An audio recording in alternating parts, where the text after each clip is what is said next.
I just wanted to get the shoes in. Hi, my name is Tom Stewart and welcome back to another serving of boystew. Stop it! So recently I put a poll out on my Instagram to ask what kind of video that you wanted from me, and one of the options was 10 collections that give me serotonin, and the other was a brief history of Balenciaga.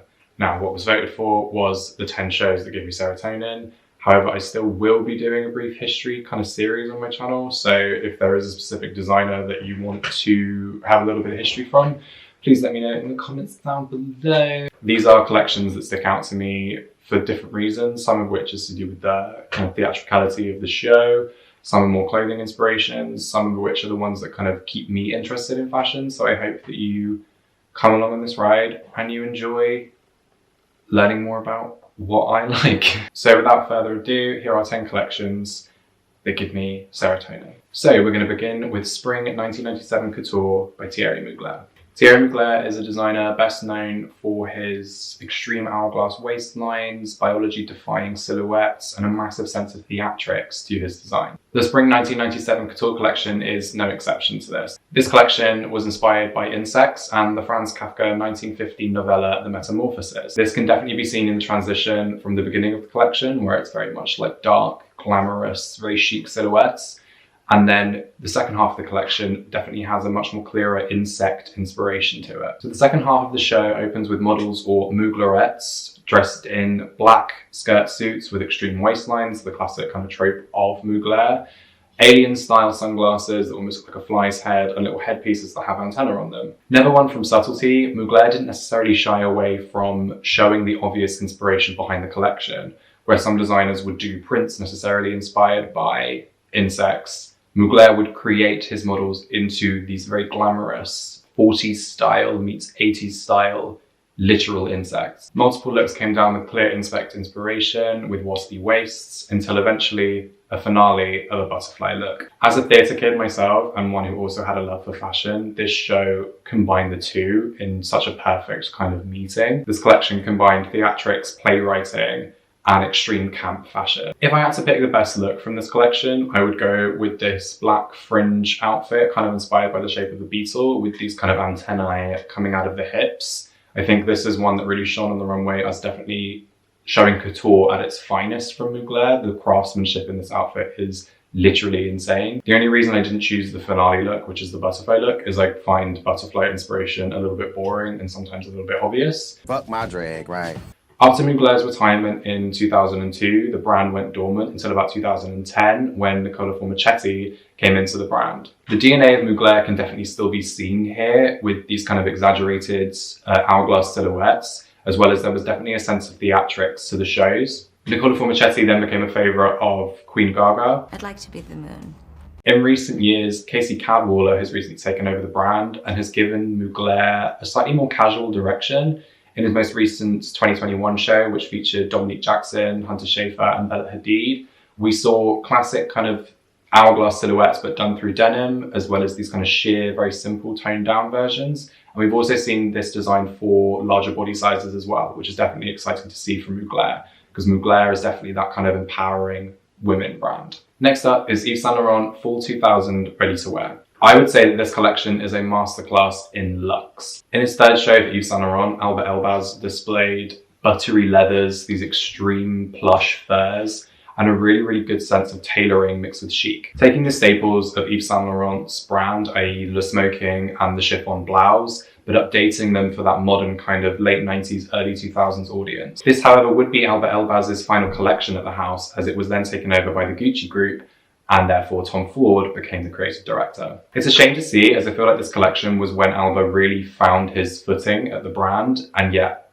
it was then kind of cut short. After this, the brand was passed between Tom Ford and most notably Eddie Salman, who came in and took the Yves off of the name and changed it to Saint Laurent, which he tends to do a lot. He went to Celine and dropped the accent off the E. Do I know why? No, but he just did it. For me, this collection is a very modern yet respectful example of how to modernize a brand coming into it while still respecting the DNA of where the brand came from and the original designer's aesthetic. Sadly, Albert Elbaz recently passed away from complications due to COVID-19, but I think his work lives on in his brief stint at Yves Saint Laurent, but of course most notably for his work at Lanvin. So next up is Alexander McQueen Spring 2001 Ready to Wear, also titled as Voss. This collection for me is the perfect intersection of art and fashion. I could have chosen many different Alexander McQueen shows.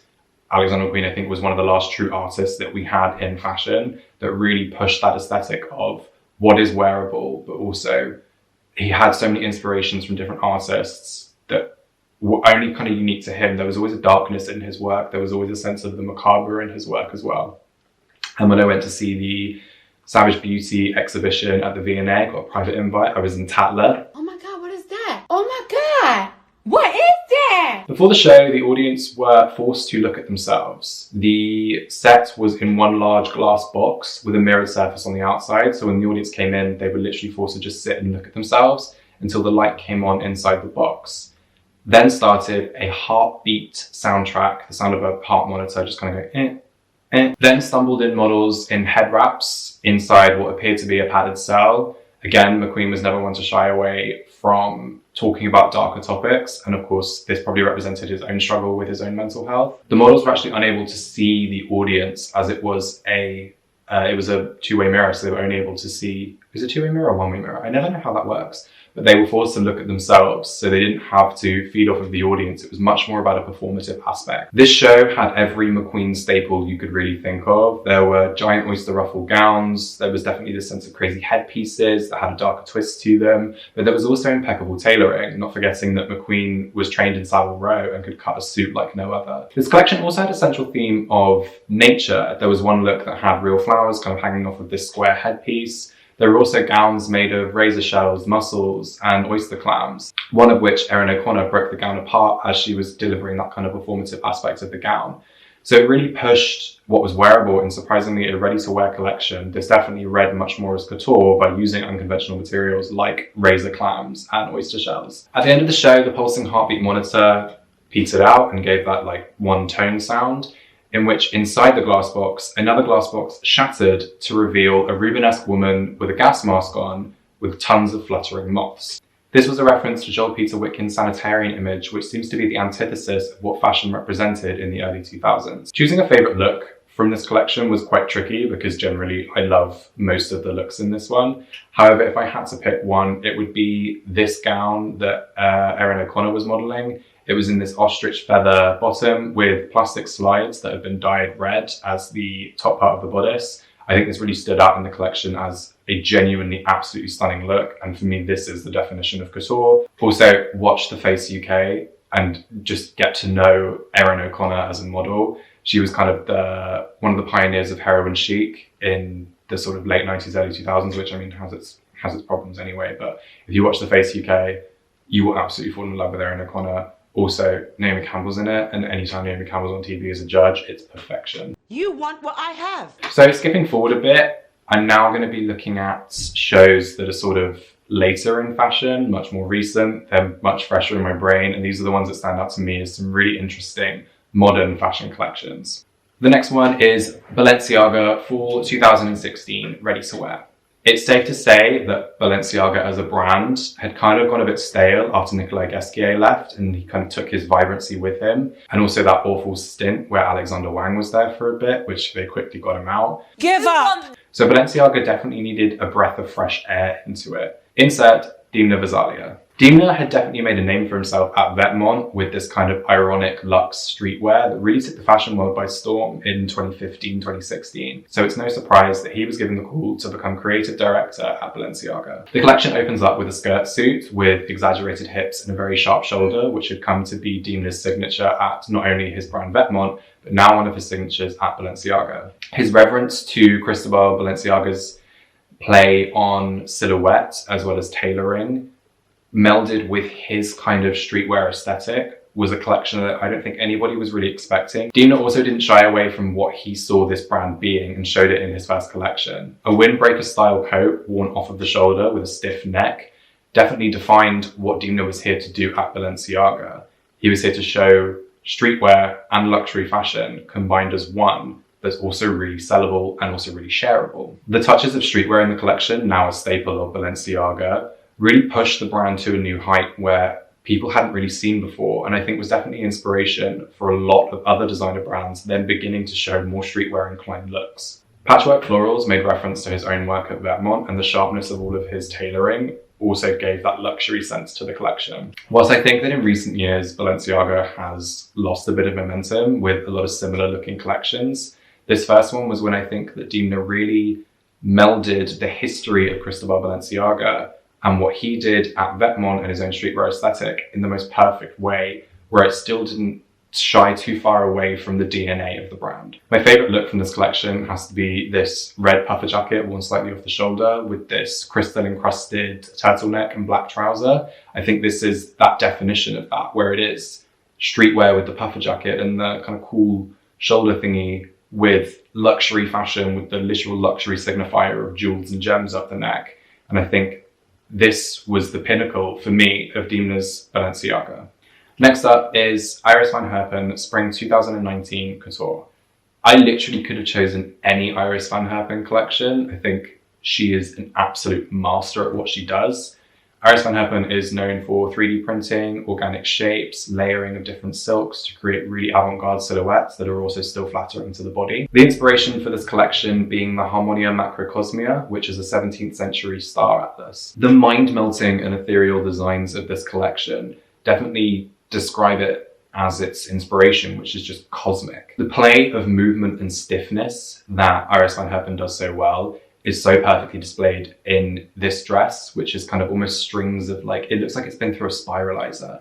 And the way it moved down the catwalk, it seemed to just vibrate softly.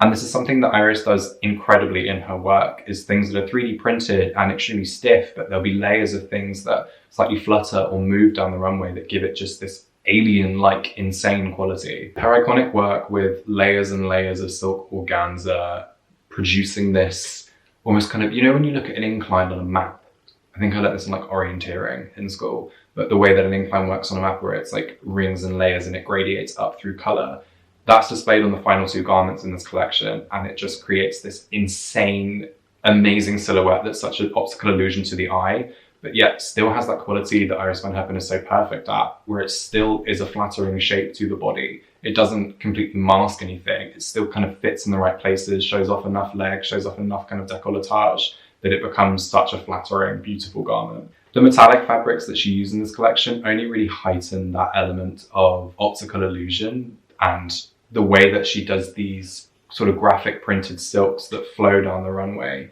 just give this ethereal quality that is so beautiful to literally every single one of Iris van Herpen's collections. My favorite look would have to be the second to last look, which is this red layered silk with black piping that has a bird motif in the middle that then echoes out. I think this is a shining example of that exact thing I was talking about, where it's movement but structure at the same time, and it's avant-garde but it's flattering. And also, I know someone that works in this collection, so I'm kind of biased towards it. Area has quickly become one of my favorite brands in recent years. Their kind of glistering, camp, sexy aesthetic is something that really appeals to me, for example. And the collection that stands out to me the most is the Fall 2019 ready-to-wear collection. Seeing the way that the creative directors melded this sort of whimsicality and campness with 60s mod references and then a touch of punk in there as well was really when I noticed Area kind of become a standout brand and really stamp down their own aesthetic. The plaid looks that open their show are a moment that's most pleasing to me in my career. But wow, what a moment I will never forget. Whilst I don't think the brand's attempt at a monogram in this collection necessarily was very successful, I think they kind of made up for it in their playful silhouettes and their absolutely incredible crystal work. The colourful crystal pieces at the end of the show are absolutely stunning and have now become kind of what the brand is known for. If you reference their first couture collection that they released recently, it's majority crystal work in these amazing kind of very structured shapes that kind of hug the body in really, really flattering ways. And I think that's what Area is now known for. Also, if you've seen that thing that's like a little mini chair bag that actually doesn't function as a bag, it's just a crystal chain on a chair, that's Area. The pieces of the crystal work that are at the end of the collection have also been featured by Beyonce in the Black is King video. Beyonce! The brand is still fairly young and is very quickly establishing its signature in the industry. The look that stands out the most to me is this orange velvet jumpsuit with this kind of draped front on it. The minute I remember seeing this years ago, and I never wanted to wear something more in my life than this orange jumpsuit. I think it's literally incredible. Overall, Area is something that I think a lot of people should be keeping their eye on. They're quickly becoming a very, very established brand, and a lot of people are realizing that this is something new but recognizable at the same time. And yeah, it's a brand that I really, really love. I wanted to highlight a few Maison Margiela collections, but the one I ended up choosing was the Spring 2020 ready-to-wear. This collection is an ode to French nurses and French Army and Navy men, and you can see that through the kind of uniform quality to most of the looks in this collection. This collection harnesses all of those tropes of deconstruction that Maison Margiela was so iconic for. The kind of hole cutout coats were aplenty in this collection. There was tons of them. The little beret style army hats were also there was quite a few of those in this collection, but I felt like they kind of pulled a lot of the looks together, whereas sometimes the military inspiration wasn't too obvious on a few of the garments. Sometimes I think Margiela's styling can be a little bit excessive and a bit kitchen sink, but this collection had a slightly streamlined quality to it where everything looked good as an ensemble, but it's also allowed the individual pieces of the collection to really shine. Galliano's mix of drapery and structure that he is so well known for was definitely in full force here, but in a way that was still flattering to the majority of his models. John Galliano is known for a performative aspect to his fashion, which I think if you've got this far in the video, you know that I am a sucker for a performative aspect in fashion. He had the models march down the runway, and one model, Leon Dame, took this quite far and produced this moment. I'd say my top look of this collection is this ultra high waist trouser with a cropped blazer that has a sort of rough seam on it, a little bit of military insignia, and then a stitching detailing down the middle seam of the trouser. This is something that I want, and I want it now. And also, I will get my hands on a pair of tabby boots, even though all of my friends call them goat shoes. JackaMoose has quickly established itself as a very, very popular up-and-coming brand that has a definite unapologetic Southern French aesthetic. JackaMoose is also known for producing absolutely stunning runway shows, and it was a toss-up for me of Spring 2021 or Spring 2020. I liked Spring 2021, however, I'm a sucker for the way that Simon Porte JackaMoose uses colour, so the collection I'm choosing is the Spring 2020 collection. This is possibly one of the most beautiful settings for a runway show I have ever seen. It was meters and meters of this purple pink fabric in the middle of a lavender field, and it only helped to push the aesthetic of the clothing further and give you more of an insight into what JackaMoose is as a brand. There were softer blues, peaches, and greens, which were contrasted with these hot pinks and hot tangerines that absolutely just sang in the setting that they were put in. And there were these kind of faded prints, which really, again, delved you into that world of JackaMoose, which is this sort of vintage, organic, south of France, beachy vibe. There is a quiet and casual luxury to JackaMoose's work. It's all very, like I said, organic. It's all very flowy and easy clothing, but there's enough detailing and enough impeccable sewing that it still has that luxury sense to it. This collection makes me want to go on my hollybobs right away. Of course, the brand's iconic accessories were on display here. We had the giant hats and the mini little bags. There were bum bags. There were actually a really large collection of hats, which I've had my eye on one of those hats for a really long time. But can I justify spending £100 on a hat? I don't know. Probably gonna do it anyway. Give it to me now! I am a huge fan of JackaMoose. It's definitely my inspiration for the summer. Something for the summertime. My top look for this collection is this kind of ombre dyed sweater menswear look with these faded print trousers and then like a lilac crochet over the shoulder bag thing. I just want it. And the hat, I just want it, even though if you look closely, the model's laces are undone. And I reckon that was a massive thing backstage.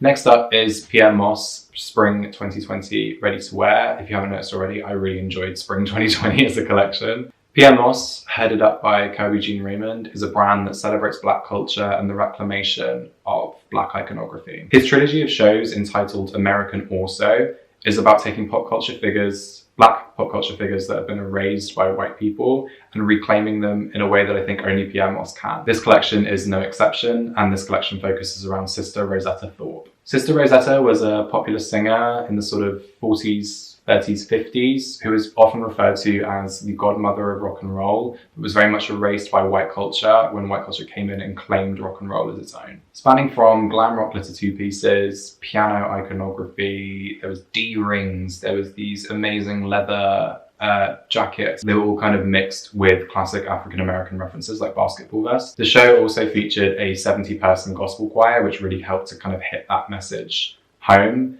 This is a really, really stunning collection in what it creates, in what it represents. I think PAMOS is one of the most important brands out there right now. I remember in one of their first shows that they did, they actually invited a whole fashion audience to the middle of a black neighborhood in Brooklyn. And this is about saying, this is for us and this is by us. PAMOS has so far delivered some of the best collections at New York Fashion Week and is definitely one to watch. PAMOS, with every collection, delivers education to white people and also reflects what white people have done back to them. I would have to say my top look of this collection is this pleated, kind of hot yellow gown with a very strong shoulder on it that flows beautifully and accessorized with a gold chain. It's absolutely perfect on the model that he chose for this as well. And it was a touch of elegance that I don't think I was quite expecting to see in the collection, but still reads in that kind of glam rock way with the satin, as well as it almost gives a little bit of like Stevie Nicks hippie rocker, which is really, really amazing to see. And finally, we have SCAParelli Spring 2021 Couture. This is one of my most recent favorite collections. This, I think, is also Daniel Rosenberry's most successful showing at SCAParelli so far. This combines that whimsicality and surrealism that Elsa Schiaparelli was so known for, with Daniel Rosenberry's attention to detail for drapery and for creating extremely flattering and beautiful garments. This collection features the color Shocking Pink, which is a Schiaparelli staple, heavily throughout the collection. A lot of the looks feature this bodice that is cut with muscular detailing, so it has like pecs and abdominal muscles. This is something that was featured on Kim Kardashian in green right before the collection actually showed and really captured people's attention. I think there was a lot of memes about it being like Hulk or Shrek. I think that was to do with the green color. But what it represents is this idea of the contrast between an hourglass waistline and accentuating that, but the detailing then being in what's traditionally a masculine, muscular structure is a very interesting dichotomy that I think is something that Daniel Rosenberry should definitely play on more. There is something to be said in this collection about the bodices only being displayed on black models, and this can be a link to sometimes the masculinization of black bodies. Whether this was an intentional move on Daniel Rosenberry's part or not, these are things that designers should be aware of when picking models for specific garments. And it did flag up when it was only the black model that was in these bodices. So there is something to say about it there, something that I'm not overly educated on, but I think it's something that should be spoken about. The whimsicality and surrealism was displayed through depictions of human body features, kind of drenched in gold. There was teeth detailing, there was a pig snout, there was a nipple with a baby breastfeeding on it, there was accentuated nails, and there was hair detailing on a blazer. It's really, really interesting to see this play on the human body drenched in gold. It's, again, something that Elsa Schiaparelli also featured in her own work with the hair, and that was something that was designed onto the back of a dress. It's a very interesting take, and this is a direction that I would love to see Daniel Rosenberry, Schiaparelli kind of harness more, not only in their couture collections, but in their ready-to-wear collections as well. Nonetheless, this was a near perfect collection. I think it didn't overdo it. There was the perfect mix, like I said, of Daniel Rosenberry's drapery with these big kind of poof thingies, Gay right! that would go over the back of the dresses that I think perfectly were contrasted with the stiff gold motifs that were kind of running throughout the collection. The accessories were definitely a highlight in this, but didn't overshadow the beauty of the garments that had been constructed. My personal favorite was this shocking pink gown that sort of fell to the floor in a pink velvet. It was absolutely stunning. It also appeared to be draped from the model's ears, which was cleverly kind of hidden with, I believe, a headpiece that went over that then attached the fabric from here. This picture in the lookbook is so captivating and so stunning, and this is definitely probably my favorite look from the collection. This was my favorite offering from the most recent couture season. And I think this is where Daniel Rosenberry has really found his footing at SCAParelli by mixing the reverence to Elsa Schiaparelli's surrealism and his own drapery techniques. And I think this is a match made in heaven, and I'm so excited to see the next couture collection. So there you have it. There are my top 10 collections that give me serotonin. I really enjoyed making this video. This is video number 2. If you want to see 10 collections that drain my serotonin, I'm happy to do that as well. I think that could be quite fun to film, actually. Might do that. Again, please feel free to send in any suggestions that you have for videos. I'll also be posting polls on my Instagram about what kind of videos that you want from me. So here is my Instagram handle. It's in the description, but here it is again because I'm trying to plug it. Yeah, thank you very much for watching. Remember to do all the YouTubey stuff. Subscribe, comment, like, share, do all of that, please. And I will see you in the next episode. Thanks for watching. Bye.